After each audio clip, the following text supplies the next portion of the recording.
Chapter 6. A People Person. That same morning, Francine Annabelle had awoken, stretched, and smiled in anticipation of a wonderful hike in the woods. If she had known the terrible problems she would cause that day, she would have rolled over and kept sleeping, but she didn't.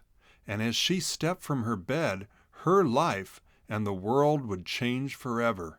She lived in the people's city of Mayfield, many miles from Chisel's hidden valley.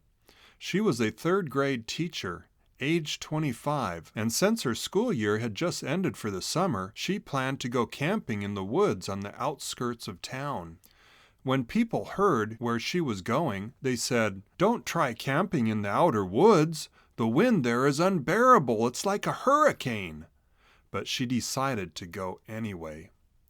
Meanwhile, that same morning, two of Miss Annabelle's third-grade students, a boy and a girl, were reading their monthly edition of a magazine called Junior Detective Club together. They had been members since the previous December and read each monthly magazine, learning the latest secrets on how to spy on people and solve mysteries.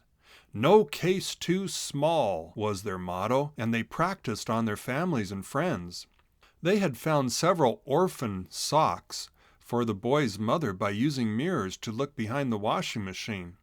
They found a lost wad of gum that their friend Kelly had been chewing on for 2 weeks by using the keen nose of their dog Squeeze to smell it. He found it in her room on the windowsill behind the curtain.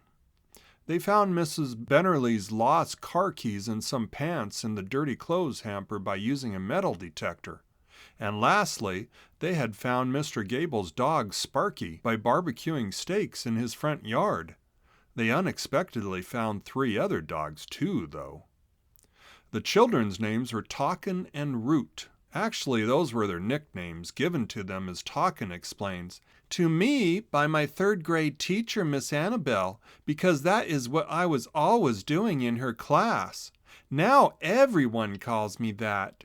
And to Root, because one day, when we were young before kindergarten, he made fun of my long hair braids and ribbons, so I pulled his hair so hard that he crowed like a rooster. Arrah, arrah, roo!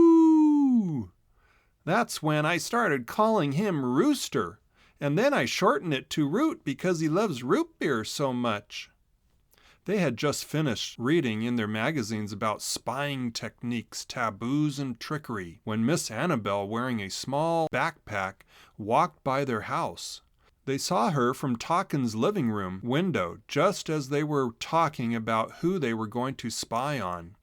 Talkin and Root smiled at each other. "Mom, we're going outside to do some junior detective stuff," Talkin yelled to her mom in the other room. "Have fun, and make sure you're back for dinner." They secretly followed Miss Annabelle successfully out of the city, along a country road lined with trees, and eventually to a dirt trail leading into the forest. After arriving in the forest in the afternoon, Francine Annabelle fished along a river while moving upstream. Francine could indeed feel the wind becoming stronger and stronger, and finally had to stop at a log that lay across the river because the foggy wind was becoming unbearable. She almost turned back, but across the river, through the wind, she thought she could see something. It looked like the faint form of a woman. Francine looked harder. The woman was facing her and was slowly motioning with her hand to Francine to come to her. As Francine watched, the lady moved to her left until she became harder to see through the foggy wind and slowly disappeared. Francine stepped onto the log, sat down, and inched her way across it. On the other side, the wind was awful. It blew like a hurricane, blowing from her left to her right. She crouched down to avoid being blown away. She felt she must get away. She must go back. She looked around, but the wind was thick with fog. Then, up ahead, once again, she saw the shape of the lady. She was hard to see, almost ghost-like, through the wind, and she again beckoned for Francine to come forward as she herself kept walking backwards until out of sight.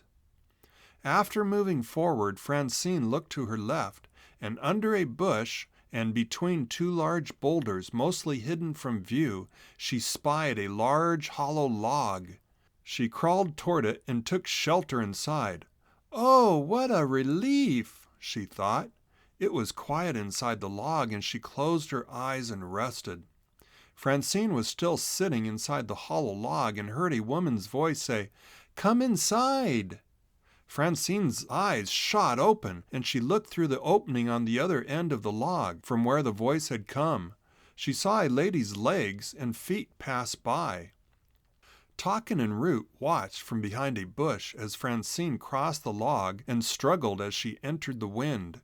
They were too far away to see the lady in the wind, though. Francine then disappeared behind a rock and bushes. "Wow, what's she doing that for?" Root questioned. "She must be crazy going into that wind," Talkin added. By then it was 3 p.m., and they decided they had to turn back to get home by dinner time. "I didn't know you could go inside that wind," Root said. "Let's come back when we can go further." "Yeah," replied Talkin. "I want to see what's inside." As Francine crawled through and went out the other side of the log, the lady whom she had seen was nowhere around. "Did I just imagine her?" she thought. "But the voice was so clear." There was no wind on this side of the log, and the clearing she entered was peaceful and beautiful. Everything was greener, and the beautiful sky. It was not only light blue, but faded colors of the whole rainbow. And as she watched it, the sky moved in constant, slowly swirling waves. It was gorgeous. As she marveled at the sky, something darted across it above her, tumbling and rolling and yelling.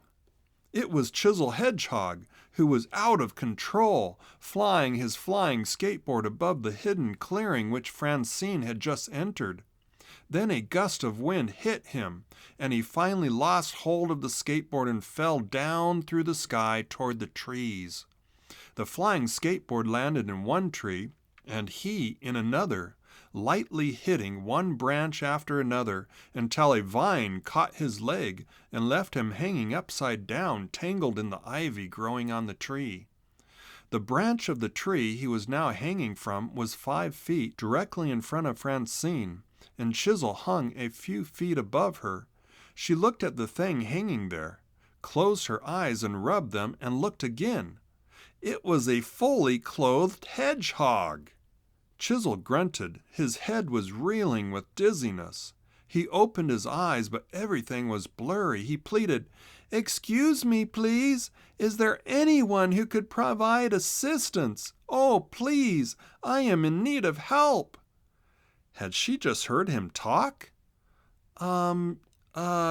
Yes, I can help," she stammered. Chisel was shocked to hear someone standing right in front of him. A crashing sound from high in the tree to their right then interrupted them, and Francine looked up as something fell through the tree branches. She jumped to her left just before the object hit the ground with a thud 3 feet away. She studied it with amazement. It was a skateboard with handlebars, wings, and a fan on the back. She forgot about the hanging hedgehog until a voice stated, "Excuse me, but all the blood is going to my head here. Could you offer some assistance?" Francine shook her head and answered, yes, sorry. Let me move this rock under you and help you down." Once she positioned a rock underneath him, she stood on it and reached up and untangled him. Then she lifted him down and carefully put him on the ground.